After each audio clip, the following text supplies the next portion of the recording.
اسمعي سورة البينة. أعوذ بالله من الشيطان الرجيم. بسم الله الرحمن الرحيم.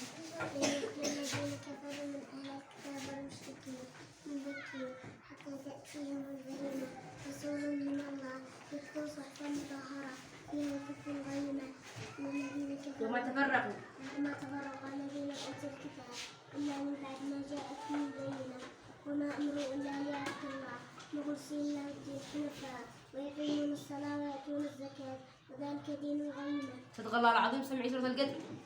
أعوذ بالله من الشيطان الرجيم. بسم الله الرحمن الرحيم. إنا أنزلناه في ليلة القدر وما أدراك ما ليلة القدر ليلة القدر خير من ألف شهر تنزل الملائكة والروح فيها بإذن ربهم من كل أمر سلام هي حتى مطلع الفجر. صدق الله العظيم. سمعي سورة العلق. أعوذ بالله من الشيطان الرجيم. بسم الله الرحمن الرحيم. ربك الذي خلق الإنسان من علق اقرأ. وربك الأكرم الذي علم بالقلم علم الإنسان ما لم يعلم. صدق الله العظيم. ما معنى علق؟ شاطرة في رحم الأم. ما هي أعضاء السطر الداخلية؟ القلب والرئتين.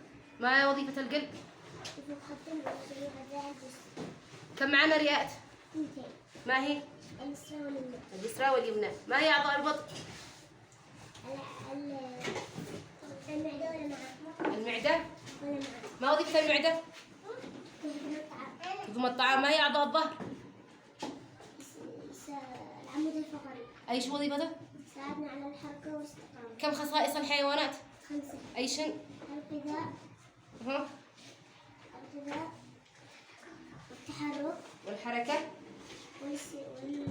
والنمو والتكاثر والتكاثر